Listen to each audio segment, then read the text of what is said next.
The silent ship in orbit, the alien scout vessel, Veltrin, moved slowly through the dark stretch of Sector 19.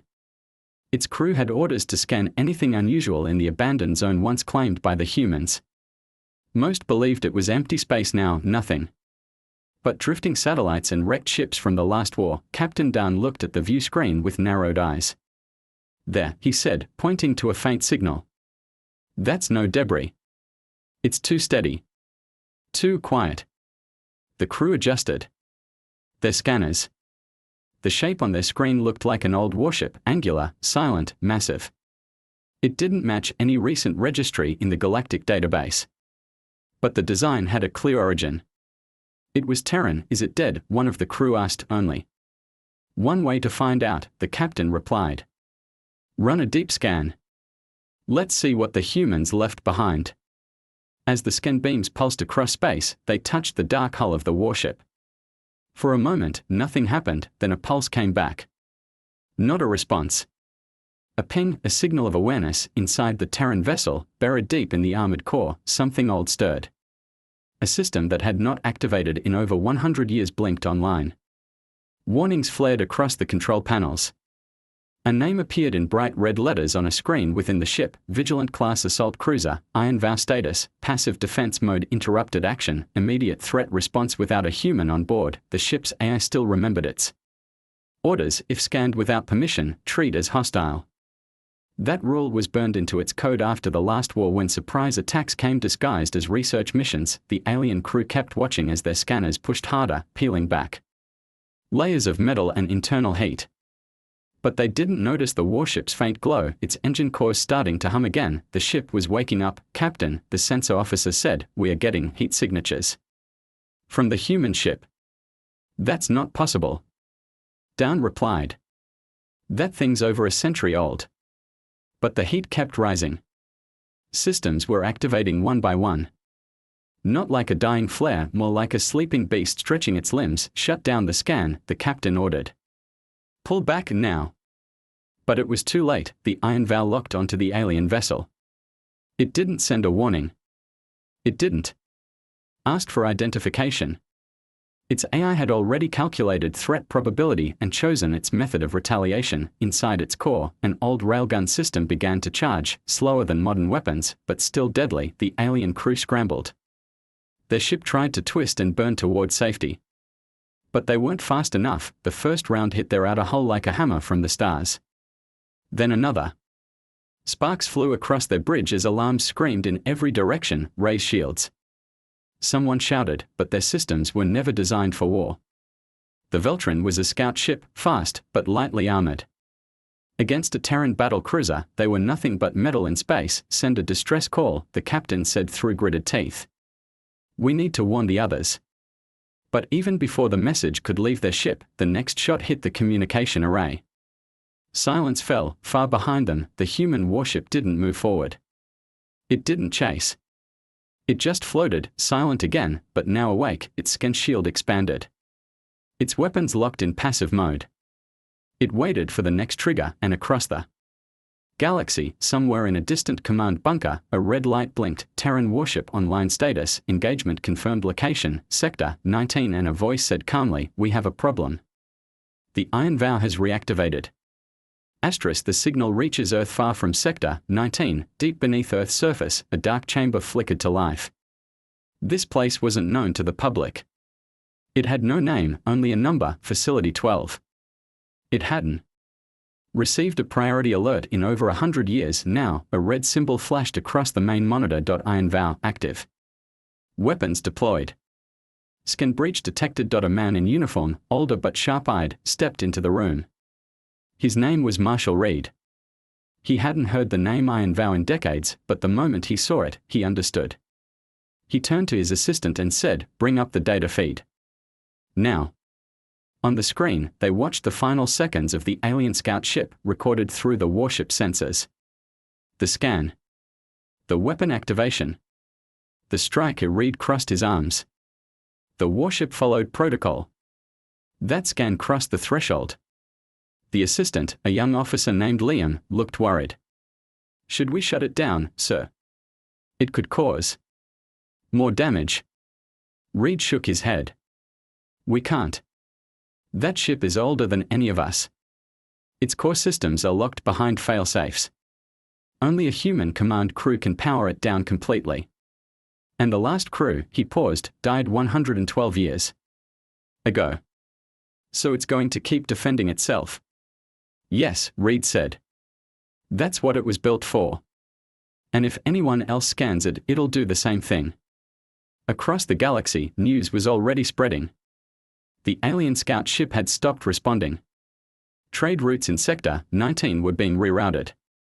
Rumors grew, some believed it was pirates. Others thought it was a gravity mine.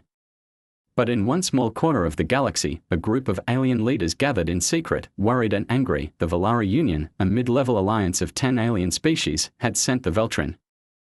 Their leaders were confused and furious.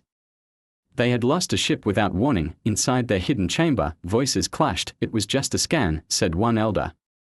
Surely the humans wouldn't attack over that.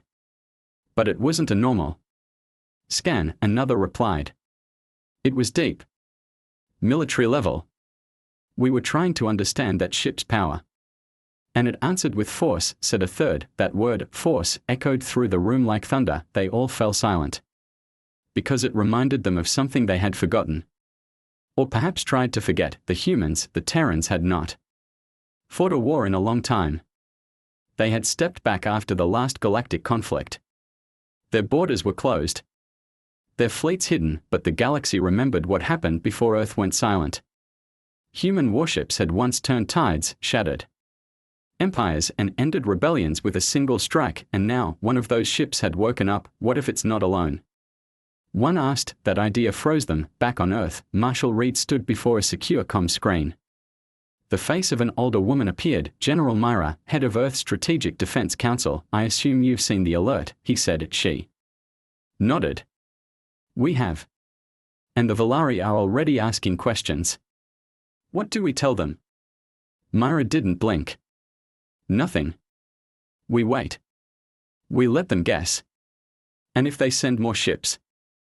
Myra leaned forward. Then they'll learn why we built the Iron Vow in the first place. Back in space, the warship floated, still silent, still scanning. Its AI noted 3 new probes at the edge of the system. They weren't scanning yet. Just observing. The Iron Vow watched. Calculated. Waited. It remembered what its human crew taught it before they died. Patience is power. But the moment another scan hit its hull, the reaction would be instant. Across every system near Sector 19, one message passed between trade ships, smugglers, and explorers: don't go near the ghost ship. It wakes when you look too close. But not everyone listened. Someone else was already on their way, someone not interested in diplomacy. A Volari battleship, armored, and set on revenge. The Volari Revenge. The Volari battleship Krellis tore through space toward Sector 19. Captain Rel stood on the bridge, his eyes sharp as stars. He had been given one clear order: investigate the destruction of the Veltrin scout and respond with force if needed. Target locked on the ghost ship, his first officer said. No signs of life on board, but weapons are online. Rel smiled coldly. They hide behind old technology. We will show them the price of attacking Volari ships. The Krellis moved closer. Its energy shields flared as it prepared to launch a scanning probe. It was a powerful ship, fast and armed with plasma cannons designed to burn through hulls in seconds. Suddenly, an alert flashed across the console. Incoming signal, the communications officer shouted. From where? Rel demanded. From the human warship itself, she said. A deep voice echoed through the bridge. It was mechanical, steady, and calm. You have scanned without permission. Prepare for immediate retaliation. The bridge crew froze. Then alarms screamed, shields up. Weapons ready. Rel barked orders. The Iron Vow did not wait. Its railguns powered up and fired a warning shot, a blast that tore through space and lit up the Krellis' shields. The Volari ship rocked from the impact. Panels flickered and sparks flew. Return fire. Rel shouted. Destroy that relic.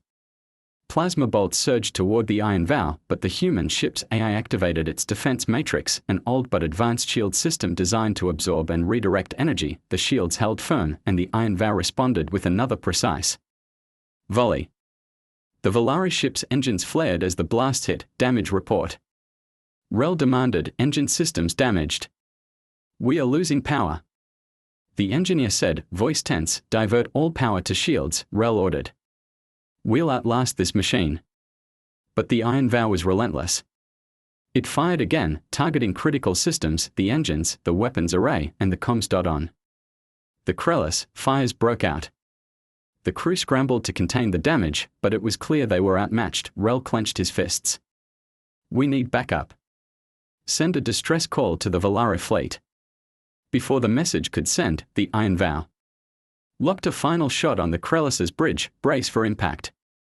Someone yelled. The shot hit, exploding in a brilliant flash. The Krellis shuddered, systems went dark, and it started to drift. Captain, the ship is disabled, the communications officer cried. Rel stared at the view screen, rage boiling in his chest. The humans, they are not just relics. They are monsters. As the Iron Vow powered down its weapons and returned to passive mode, the Krellis crew began emergency repairs. Meanwhile, elsewhere in space, other ships from the Valari fleet responded to the distress call. They would not let this attack go unanswered. Back on Earth, Marshal Reed watched the battlefield silently. The Iron Vow was proving exactly what they feared. Humanity's old war machines were not just relics. They were deadly. Reed spoke quietly to General Myra. The past is coming back to life. Myra nodded. And soon, the galaxy will remember why they fear the humans.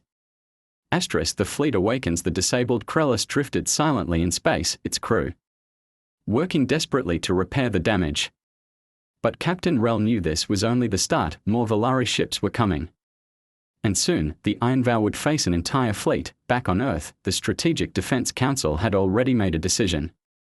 The Iron Vow was no longer just a relic, it was the first of many hidden warships. Waiting in silence, General Myra addressed the council. We must prepare. The galaxy is waking old ghosts. Plans to reactivate more ships like the Iron Vow were underway. Human engineers had been working for years to maintain these hidden war machines. Long after the last war ended. In space, the Iron Vow remained calm. Its AI analyzed incoming signals. The Valari fleet was gathering fast, 10 warships armed and ready for battle. The human warship sent a message across the comm channels in a language known to all galactic powers. This is Earth's Iron Vow. Cease your attack, or be destroyed. No answer came. The fleet charged forward. The battle was about to begin. On the bridge of the Iron Vow, the AI activated all weapons systems. The ancient ship hummed with new life. Captain Marcus, a young human officer monitoring the feed from Earth, watched as the data poured in. This ship is a legend, he whispered. And now it's real again. Asterisk, the clash of titans. The Valari fleet surged through the void, their weapons gleaming with deadly intent. The Iron Vow waited silently, an ancient predator ready to strike. Captain Rel, aboard the flagship Valari Command, watched the human warship's silhouette grow larger on the view screen. His voice was cold. This is what we feared, a ghost from the past. But we will not fall without a fight. The first shots fired, plasma beams tore through space, clashing against the Iron Vow's reinforced shields. The human ship responded with devastating railgun fire, blasting holes in the enemy's formation. Explosions lit the darkness as ships from both sides took heavy damage. Despite its age, the Iron Vow fought with precision and speed unmatched by the Valari fleet. Its AI predicted enemy moves, firing before they could react. The battle grew fiercer, louder. The stars seemed to burn with the fury of the fight, but the Valari were not easily defeated. They adapted their tactics, targeting the Iron Vow's engines to slow it down. The human ship's shields flickered under the barrage, systems warning of critical damage. Yet, the Iron Vow kept fighting. Back on Earth, Captain Marcus monitored the battle closely. This ship, it's more than a weapon. It's a symbol. A reminder. Suddenly, the Iron Vow activated an ancient, secret system, a hidden drone swarm. Hundreds of small machines launched from the ship's base, swarming into the Valari fleet. They sabotaged engines, cut wires, and spread chaos. The tide of battle shifted. The Valari ships faltered. Captain Rel growled in frustration. Fall back. Regroup. But it was too late. The Iron Vow struck again, precise and merciless. The first Volari warship exploded, then another, then another. The fleet's advance stalled. Across the galaxy, the news spread like wildfire. Human warship awakens and destroys Volari fleet in Sector 19. The legend had returned. The aftermath and warning the Volari fleet was broken. Scattered ships limped away or drifted lifeless in space. The Iron Vow floated silently once more, its systems cooling after the fierce battle. Captain Rel watched from his damaged flagship, bitterness in his voice. They were more than machines. They were monsters. Back on Earth, news of the battle reached the Strategic Defense Council. The ancient warships had proved their worth. The galaxy would no longer forget humanity's power, General Myra addressed the Council. This is a warning to all who challenge us. Earth has weapons older and deadlier than anyone imagined. And they are ready to fight again. Marshal Reed added, the Iron Vow was just the first. We have many more hidden across the stars. The galaxy fell into uneasy silence. Rumors of Earth's secret fleet spread, making powerful empires think. Twice before testing human patience. On the Iron Vow, the AI sent one last message to the Volari survivors: do not scan again. Do not provoke us. Earth's watchful eyes are everywhere. And then, the ship slipped back into the shadows of space, waiting. Captain Marker smiled. Let them remember why humans are feared. The legacy of the Iron Vow months had passed. Since the battle in Sector 19. The galaxy was quieter now, but tension lingered like a shadow across the stars. On Earth, the Strategic Defense Council continued its work. More hidden warships like the Iron Vow were being reactivated and upgraded. Human engineers worked day and night to prepare these ancient machines for any future threats. Captain Marcus stood before a new control panel, his eyes steady with resolve. The galaxy has learned a lesson, he said. Humans don't forget. Humans don't forgive. And they never back down. Across distant systems, alien leaders debated their next move. Some wanted peace, hoping to avoid a war with Earth's hidden fleet. Others plotted to build their own weapons, fearful of the power humans had awakened. But deep in space, the Iron Vow sailed silently. Its air remained vigilant, its sensors always watching, its weapons ready. It was more than a ship. It was a guardian. A reminder. A warning that when humans woke, the galaxy trembled, and the story of the Iron Vow became legend, told in whispered tones and cautious respect throughout the stars, because some powers were not to be challenged, because some weapons were never truly dead, because humanity's wrath was a force that could not be stopped.